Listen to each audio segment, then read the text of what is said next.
அம்மா நஸ்டோ சேனல் நேயர்கள் அனைவருக்குமே அன்பான வணக்கம்.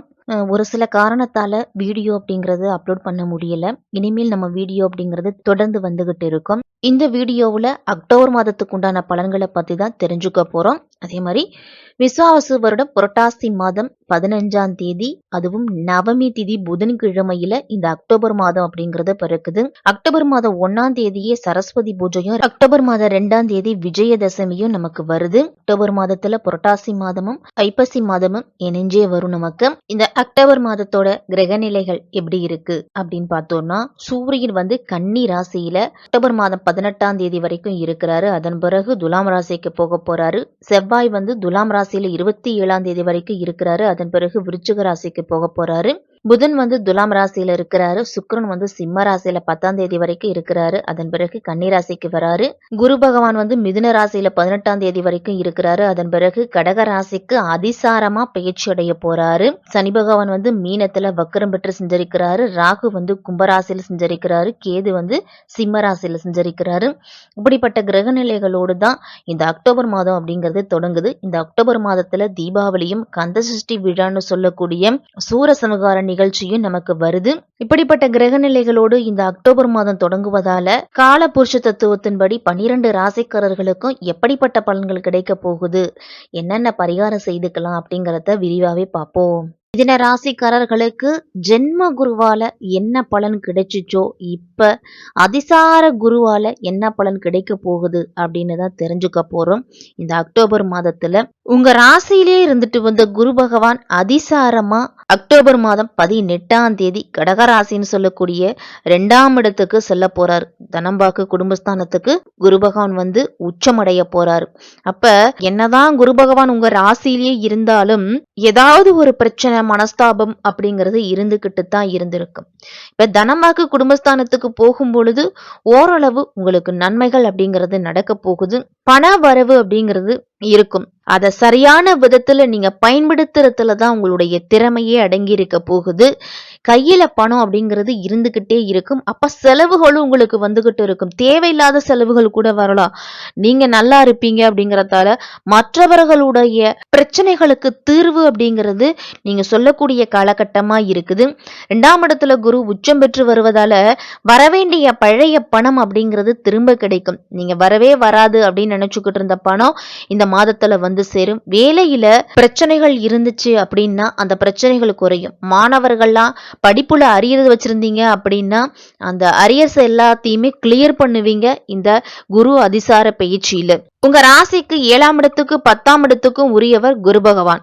7ஆம் இடம் அப்படிங்கிறது திருமணஸ்தானம், கலத்திரஸ்தானம். கணவன் மனைவி இடையே கருத்து வேறுபாடுகள், சின்ன சின்ன பிரிவுகள் வருவதற்கு வாய்ப்பு அப்படிங்கிறது அதிகமா உண்டு.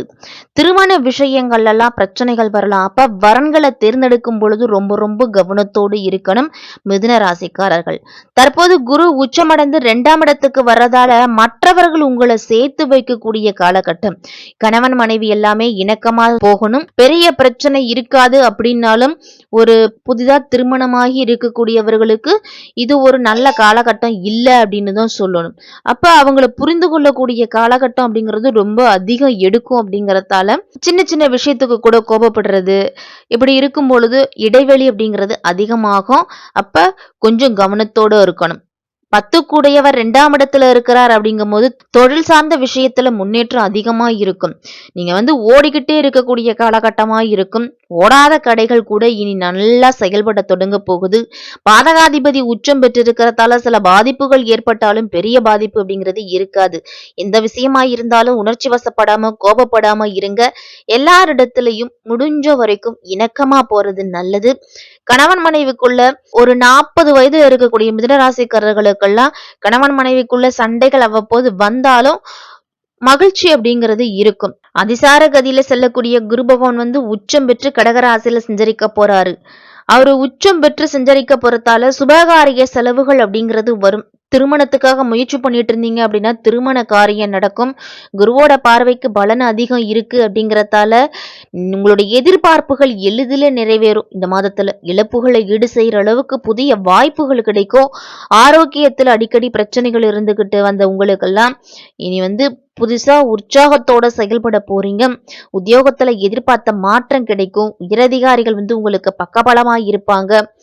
உங்களுடைய வளர்ச்சிக்கு மற்றவர்கள் எல்லாருமே உறுதுணையா இருப்பாங்க அப்படின்னு தான் சொல்லணும். புதன் இந்த மாதம் முழுவதுமே துலாம் ராசியில தான் சஞ்சரிக்கிறாரு. சுகஸ்தானத்துக்கு அதிபதியான புதன் உங்க ராசிநாதன் பஞ்சமஸ்தானத்துல சஞ்சரிக்கும் பொழுது பிள்ளைகளுடைய கல்விக்காகவும் பிள்ளைகளுடைய உடல் ஆரோக்கியத்திலையும் நல்ல முன்னேற்றம் அப்படிங்கிறது இருக்கும். படிக்காத குழந்தைங்க கூட படிக்க தொடங்குவாங்க.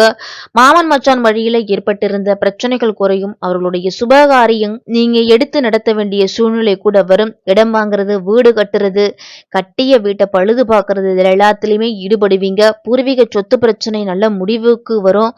பூர்வீக சொத்துல இருந்துட்டு வந்த பிரச்சனைகள் குறையும். புகழ்மிக்கவர்கள்லாம் உங்களுக்கு பின்னணியா இருந்து சில காரியத்தை முடிச்சு கொடுப்பாங்க. மிதுன ராசிக்காரர்களுக்கு 3ஆம் வீட்டில் இருந்த சூரியன் 4ஆம் வீட்டுக்குள்ள போறாரு. அப்ப தைரியமா சில முடிவுகளை எடுப்பீங்க. புதிய தொழில் தொடங்கலாமா, வியாபாரம் தொடங்கலாமா, நவராத்திரி காலத்துல நாம ஏதாவது ஆரம்பிக்கலாமா அப்படிங்கிற சிந்தனை அதிகமா இருக்கும். 4ஆம் இடத்துல சூரியன் இருக்கிறப்ப தந்தை வழியில சில உதவிகள் அப்படிங்கிறது கிடைக்கும். தம்பி தங்கைகள் எல்லாமே உங்களுக்கு ஆதரவா இருப்பாங்க. தொட்டது துலங்கும், தொல்லைகள் அகலும். மிதனராசிக்காரர்களுக்கு உங்க ராசிநாதன் புதன் இந்த மாதம் முழுவதுமே அமோகமா இருக்கிறார். அப்ப எதை தொட்டாலும் ஜெயிக்கக்கூடிய காலகட்டம் தான் மிதனராசிக்காரர்களுக்கு. நீண்ட நாள் ஆசை கனவுகள் எல்லாமே நிறைவேறும். யோகாதிபதி சுக்கிரனும் இந்த மாதம் சாதகமா இருக்கிறார். அப்ப வீடு வாங்குவதற்கான யோகம், அதற்கு லோன் கிடைக்கிறதுக்கு வாய்ப்பு அப்படிங்கிறது உண்டு. 5ஆம் இடத்துல செவ்வாய் இருக்கிறாரு இந்த மாதத்துல. அப்ப பிள்ளைகளோட உடல் ஆரோக்கியத்துல அதிக அக்கறை காட்டணும். அவர்களுடைய நட்பு வட்டாரத்தை முடிஞ்ச வரைக்கும் கண்காணிச்சுக்கிட்டு வர்றது நல்லது. திருமணத்துக்காக வரன் தேடிக்கிட்டு இருந்தீங்க அப்படின்னா யோசிச்சு முடிவெடுக்கணும். வியாபாரம் கடந்த மாதத்தை விடவும் இந்த மாதம் லாபகரமா தான் இருக்கும். மிதராசிக்காரர்களுக்கு வாடிக்கையாளர்கள்லாம் அதிகமா வருவாங்க. உத்தியோகத்துல இந்த மாதம் முழுவதுமே உங்களுடைய கை அப்படிங்கிறது ஓங்கியே இருக்கும். உத்தியோகத்துல தைரியமா சில முடிவுகளை எடுப்பீங்க. சிலருக்கு கூடுதல் பொறுப்புகளும் பதவிகளும் கூட வரும். மகளுடைய திருமணம் சம்பந்தமா ஜாதக பொருத்தம் அப்படிங்கிறது வரும். வெளிநாடு செல்வதற்கு விசா கிடைப்பதற்கான வாய்ப்பு அப்படிங்கிறது அதிகம் உண்டு. எல்லா விதத்திலையுமே இந்த அக்டோபர் மாதம் ஜெயித்து காட்டக்கூடிய மாதமா இருக்கும். மிதுனராசிக்காரர்களுக்கு பைரவரை வழிபட்டுட்டு வாங்க. உங்களுக்கு அதிகமான முன்னேற்றத்தை கொடுக்கும். காது கேளாதவர்களுக்கும் உடல் ஊனமுற்றவர்களுக்கும் உங்களால முடிஞ்ச உதவிகளை செய்யுங்க. கந்தசஷ்டி விழா அப்படிங்கிறது இந்த அக்டோபர் மாதத்துல தான் வருது. அப்ப முருகனுக்கு விரதம் இருந்து முருகனை வழிபட்டுட்டு வந்தீங்க அப்படின்னா தைரியமும் தன்னம்பிக்கையும் கிடைக்கும். உங்களுடைய இஷ்ட தெய்வத்தையும் குல தெய்வத்தையும் வழிபாடு பண்ணுங்க. இந்த அக்டோபர் மாதம் சிறப்பாவே இருக்கும்.